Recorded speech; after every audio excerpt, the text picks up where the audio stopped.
Summer 1944. A train rumbled across the American heartland, its windows barred, its cargo human. Inside, hundreds of German prisoners of war sat in silence, exhausted from weeks of travel across the Atlantic, then across half of America.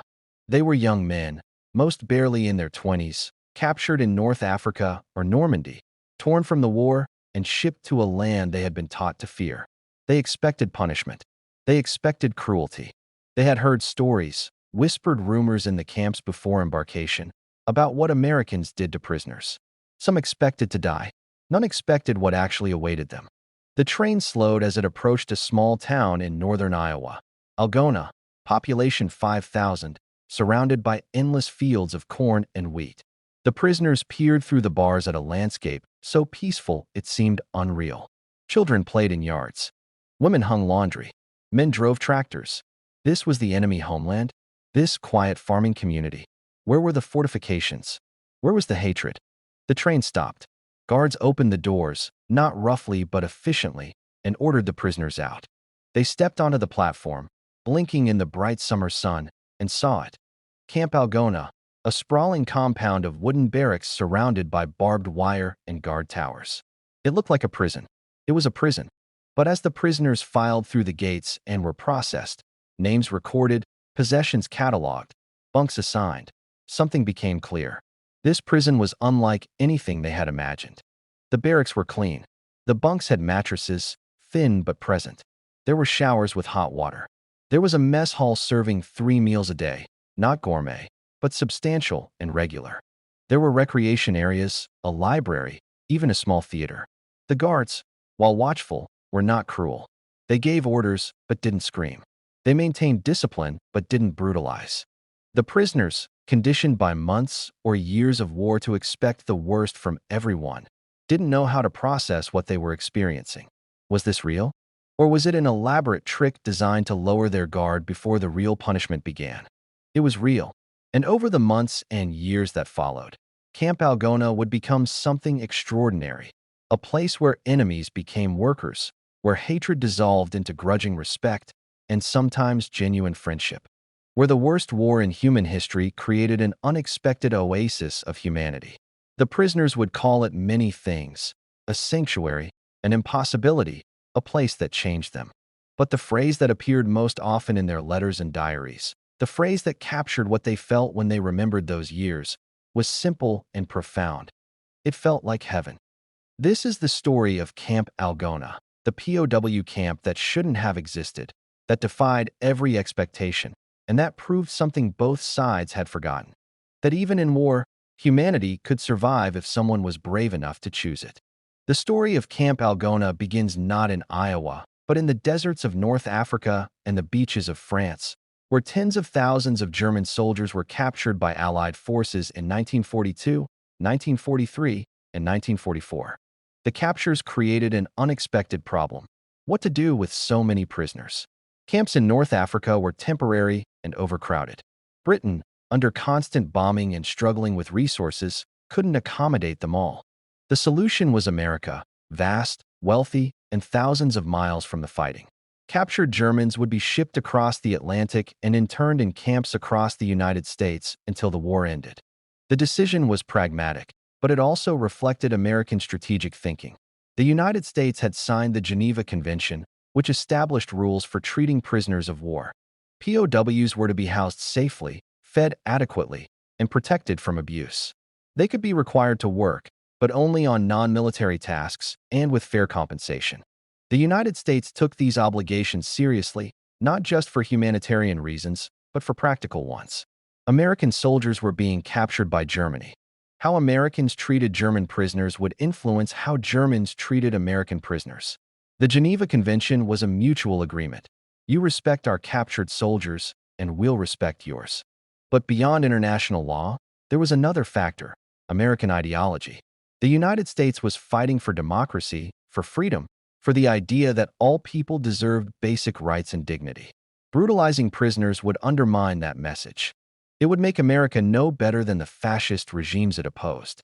So the camps, over 500 of them eventually scattered across America, were designed to be humane. Not luxurious, not comfortable, but humane. Camp Algona was established in 1943 on farmland outside the small Iowa town. The location was deliberate. Iowa was agricultural, and American farms faced severe labor shortages. Millions of young men were in the military, leaving fields understaffed during critical planting and harvesting seasons. German POWs could fill that labor gap, working on farms under supervision while simultaneously being securely detained far from any military targets or strategic facilities. The camp could house up to 10,000 prisoners, though populations fluctuated as men arrived from overseas and were transferred to branch camps throughout Iowa and surrounding states. The prisoners came from various German units: Wehrmacht regulars, Afrika Korps veterans, young conscripts captured in Normandy. Some were committed Nazis who remained defiant. Most were ordinary soldiers who had been drafted and simply wanted the war to end so they could go home. A few were quietly relieved to be out of the fighting, away from the Eastern Front's horrors or the Allied bombing campaigns that were destroying German cities. The camp's commandant, Colonel Albert F. Schmidt, was a career military officer who took his responsibilities seriously. Schmidt believed that respecting prisoners was not weakness but strength. He issued clear orders to guards: treat prisoners firmly but fairly, enforce discipline without cruelty, and remember that these men were human beings protected by international law. Schmidt understood that abuse created resentment and resistance, while fair treatment created cooperation. It was both morally right and strategically smart.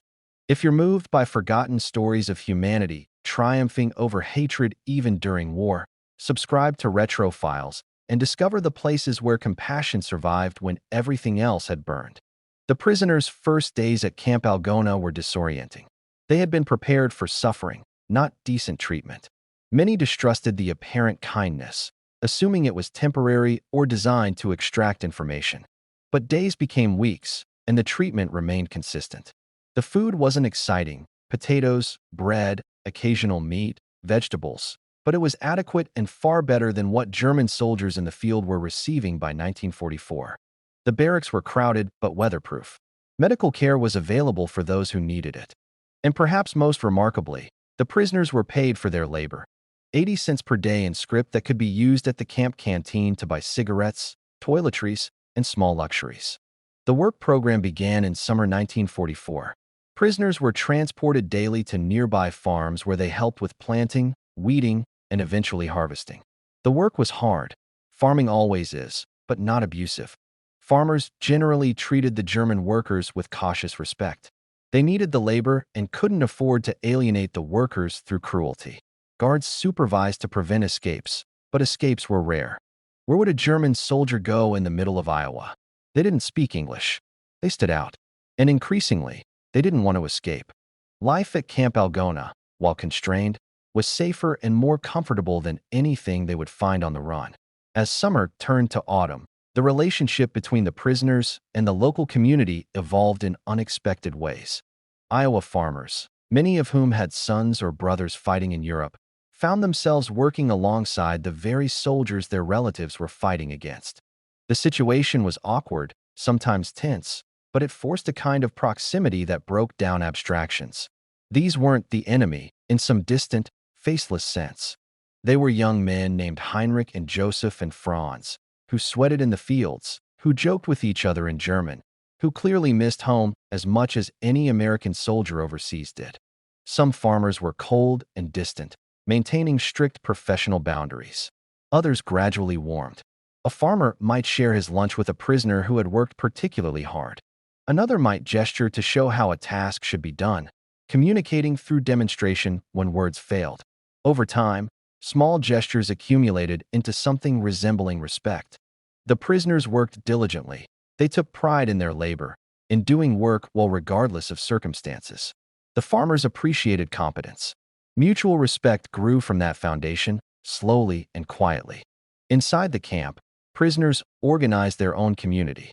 The Germans were accustomed to structure and hierarchy, and they recreated it within the camp's constraints. Elected representatives negotiated with camp administration on behalf of their fellow prisoners. Committees organized activities: sports leagues, educational classes, religious services.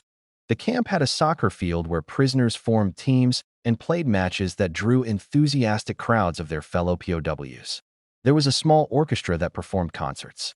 There were debate societies and language classes where men taught each other skills, English, carpentry, mechanics, that might be useful when they eventually returned home. The transformation was psychological as much as physical. Many prisoners arrived traumatized by combat, by defeat, by the moral complexities of having fought for a regime whose evil was becoming increasingly apparent. Camp Algona gave them space to process these experiences. Away from the war, away from propaganda, away from the pressure to conform to Nazi ideology, many prisoners began questioning what they had believed. Conversations in the barracks, late at night, turned philosophical. What had the war been about? What had they been fighting for? How had Germany fallen so far? These discussions were often painful, sometimes angry, but they represented a kind of awakening. The camp administration supported this awakening subtly and carefully. They showed educational films about democracy and American history. They made American newspapers available, not propaganda, but straightforward reporting. Prisoners could read about the war's progress, about Allied advances, about German cities being bombed. They could draw their own conclusions. The goal wasn't to brainwash, but to offer information and let prisoners think for themselves. For men who had lived under totalitarian control for years, the experience of being trusted to form their own opinions was itself revolutionary. Christmas 1944 was a turning point. The prisoners wanted to celebrate the holiday, and camp administration agreed to allow it. The prisoners organized an elaborate celebration, decorations crafted from scraps, a special meal prepared with supplies the camp provided, religious services conducted by prisoners who were clergy or had religious training. But the most remarkable element came from an unexpected source. The prisoners decided to create a gift for the local community. A group of prisoners, led by a sculptor named Edward Cabe, proposed building a nativity scene, a life-sized representation of the birth of Christ that could be displayed at a local church. The idea was audacious.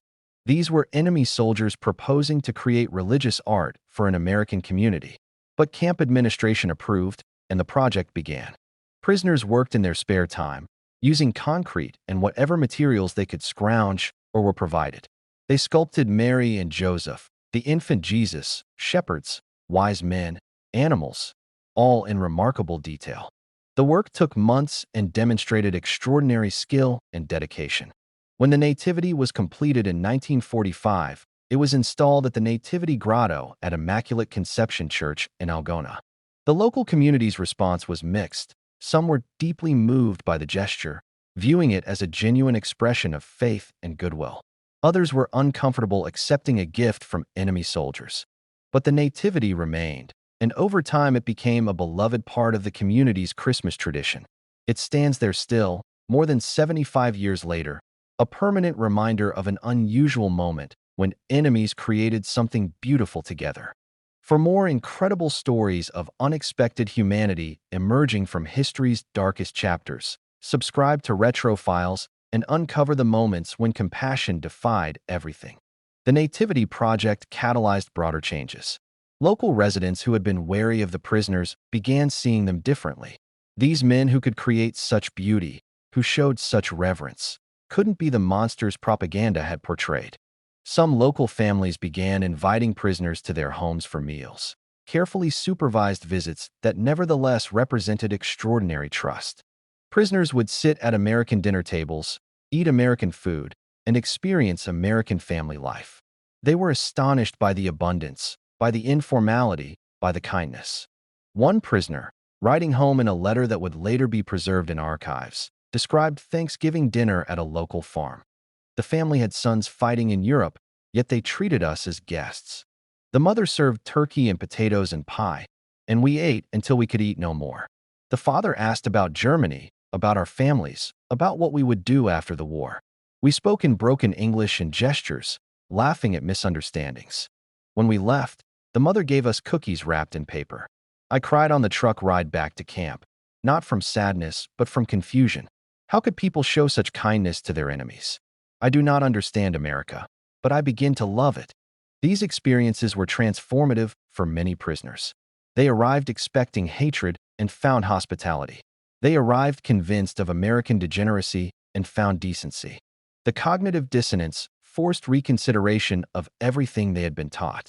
If the propaganda about Americans was false, what else was false? If the enemy could be kind, what did that say about their own side, which had shown so little kindness? Meanwhile, the war continued. News filtered into the camp. Allied armies advancing into Germany, cities falling, the Third Reich collapsing. For the prisoners, this news brought mixed emotions. They wanted the war to end, wanted to go home, wanted the death and destruction to stop. But Germany's defeat meant national humiliation and an uncertain future. What would become of Germany? What would become of them? Would they have homes to return to? Would their families have survived? The camp administration handled this sensitive period carefully. They didn't celebrate Allied victories in ways that would humiliate the prisoners. They simply continued the routine: work, meals, activities, sleep. They maintained dignity and normalcy even as the world outside convulsed. This consistency was itself a form of mercy. The prisoners could control nothing about the war, but within the camp's boundaries, life remained stable and predictable. In April 1945, news reached Camp Algona that President Roosevelt had died. The prisoners' reactions were complex.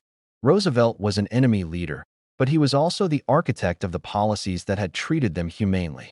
Camp administration held a memorial service. Prisoners attended out of respect, not for Roosevelt specifically, but for the office, for the principle of order and leadership, for the system that had protected them. It was a strange moment.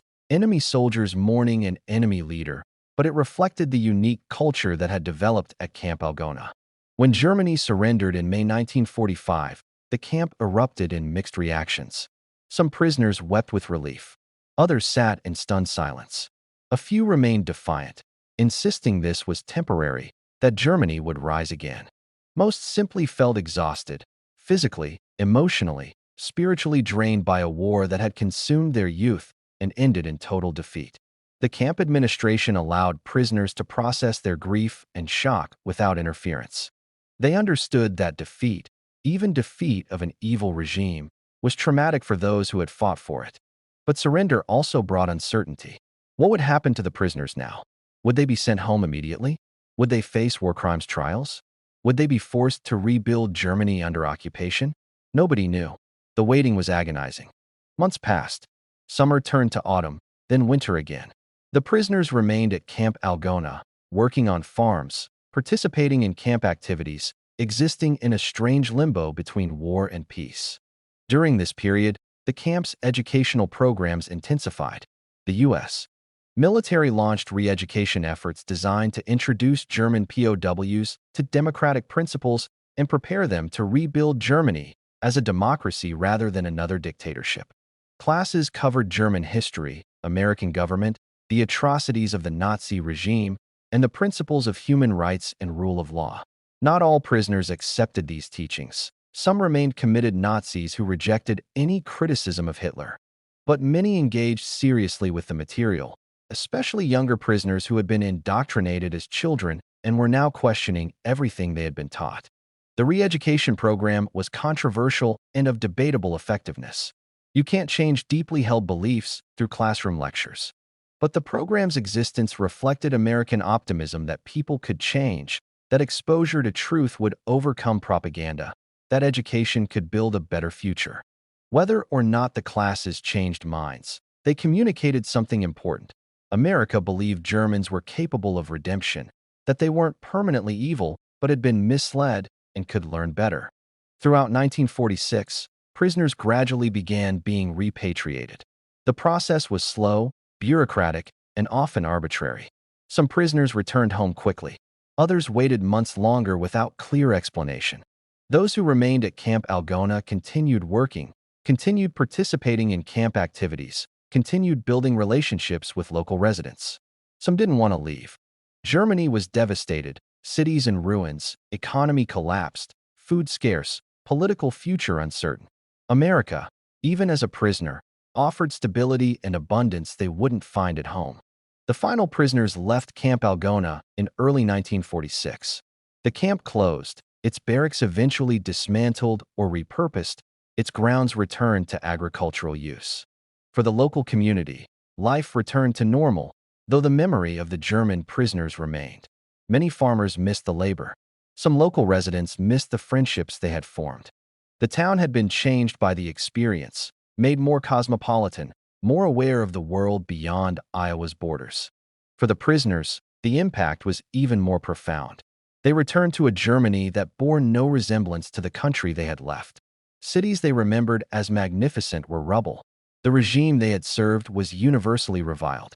But they carried with them something unexpected, positive memories of America. And the letters began arriving in Algona in the late 1940s and early 1950s. Letters from Germany, written in careful English or translated from German, addressed to the town, to specific families, to the church that housed the nativity scene. The letters came from former prisoners, men who had returned to a devastated homeland and wanted to express gratitude for the treatment they had received. The letters were remarkably consistent in their message. Camp Algona had been an oasis of humanity in the midst of inhumanity. The kindness shown there had restored their faith that decency could survive even the worst circumstances. They thanked the townspeople, the farmers, the guards, the camp administration. They described how those experiences had changed them. One letter, from a former prisoner named Klaus Muller, described his return to Germany. "When I arrived in Hamburg, I did not recognize my city. Everything was destroyed. My family's home was rubble. My father and brother were dead, killed in the bombing. My mother and sister survived, but were living in a basement with nothing. I had been a prisoner in America for 2 years, eating regularly, sleeping in a bed, working on farms under the sun. I felt guilt that I had been comfortable while my family suffered. But I also felt grateful. Without those years at Camp Algona, I would have returned broken and bitter. Instead, I returned with hope. Hope that if Americans could show mercy to their enemies, perhaps Germans could rebuild with mercy too. I have dedicated my life to building a democratic Germany, and that dedication began in Iowa." These letters revealed patterns. Many former prisoners became active in post-war German reconstruction, working to build democratic institutions and reject the totalitarianism that had destroyed their country. They became teachers, social workers, local officials, business owners committed to creating a better Germany. When asked why they chose this path, many pointed to their experiences as POWs in America. They had seen democracy in action, had experienced its values firsthand, and wanted to bring those values home. Some former prisoners maintained correspondence with Iowa families they had met. Friendships that began in 1944 and 1945 persisted across decades and oceans. Letters were exchanged, describing children growing up, careers developing, life returning to normal. In the 1950s and 1960s, as transatlantic travel became more accessible, some former prisoners returned to Iowa to visit. These visits were emotional. Elderly farmers embracing men who had once been enemy soldiers, now reunited as friends. The former prisoners would visit the farms where they had worked, the church where the nativity stood, the site where the camp had been. They would weep openly, overwhelmed by memories and gratitude. The nativity scene became a pilgrimage site for these returning prisoners. Standing before the concrete figures they had sculpted decades earlier, they would remember the men they had been, young, defeated, far from home, yet choosing to create something beautiful as a gift. The nativity represented something profound, that even in captivity, even in defeat, even in the aftermath of serving an evil regime, they had retained their humanity and expressed it through art. The nativity was proof that they were more than the uniform they had worn, more than the cause they had served. They were human beings capable of faith, creativity, and gratitude. To discover more untold stories of how compassion transformed enemies into friends, subscribe to Retro Files and explore the moments history almost forgot. The story of Camp Algona was largely forgotten in mainstream American history. It didn't fit the dominant World War II narrative of clear-cut good versus evil, heroic combat, and unconditional victory. A story about treating enemy prisoners with kindness seemed anticlimactic, perhaps even morally ambiguous. Why should Americans celebrate being kind to Germans when Germans had committed such atrocities? The narrative was complicated and uncomfortable, so it was easier to ignore it. But in Algona, the story persisted. The nativity remained, maintained by the church and community. Local historians preserved documents, photographs, and letters from the camp. Elderly residents who remembered the prisoners told stories to their grandchildren. The town recognized that something important had happened there, something worth remembering even if the rest of the country had forgotten. In 1988, the community established the POW Museum in Algona's old Kossuth County Jail building. The museum preserved artifacts from the camp, prisoner-made crafts, photographs, letters, documents. It told the story comprehensively and honestly, acknowledging both the unusual nature of the camp's humane treatment and the broader context of a brutal war. The museum became a destination for former prisoners returning to Iowa, a place where their experiences were validated and honored. The museum's existence raised questions about memory and narrative. What stories does a society choose to remember? What stories does it choose to forget? World War II memory typically emphasizes combat heroism, sacrifices made, enemies defeated. The story of Camp Algona offered a different kind of heroism. The heroism of maintaining principles under pressure, of treating enemies humanely when vengeance would be easier, of choosing compassion over cruelty. This heroism was quieter, less dramatic, but arguably more important. It demonstrated what America claimed to stand for: democracy, human rights, the rule of law, the dignity of all people.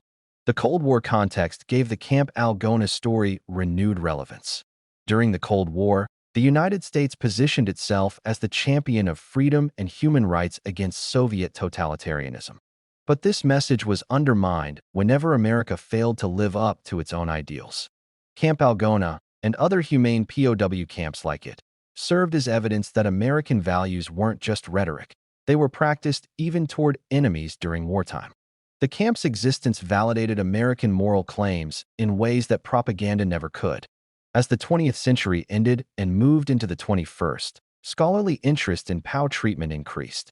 Historians began documenting the experiences of German POWs in America, challenging simplistic narratives and exploring the complex relationships that developed between prisoners and local communities. Camp Algona emerged as a particularly important case study, not because it was unique, but because it exemplified what happened when international law was followed, when military leadership prioritized humanity, and when local communities chose to see prisoners as individuals rather than abstractions. Research revealed that Camp Algona's story was part of a larger pattern.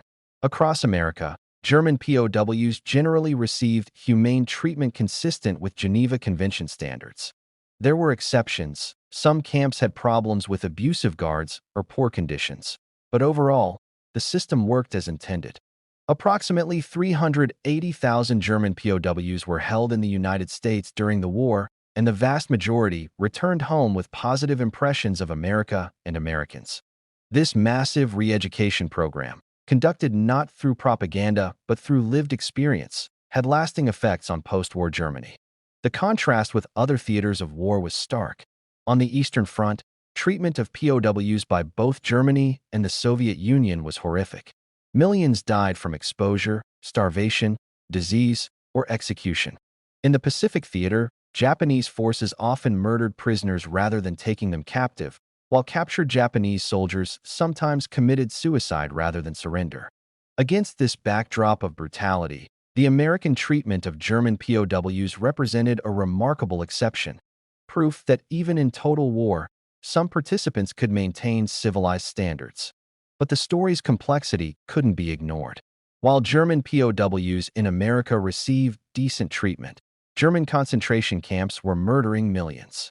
While prisoners at Camp Algona played soccer and attended church services, Jews and others deemed undesirable were being systematically exterminated. The moral asymmetry was profound. America's humane treatment of German soldiers was admirable, but it existed alongside a war against a regime committing genocide. Celebrating Camp Algona required acknowledging this tension, that kindness to individual soldiers didn't erase the evil of the cause they had served.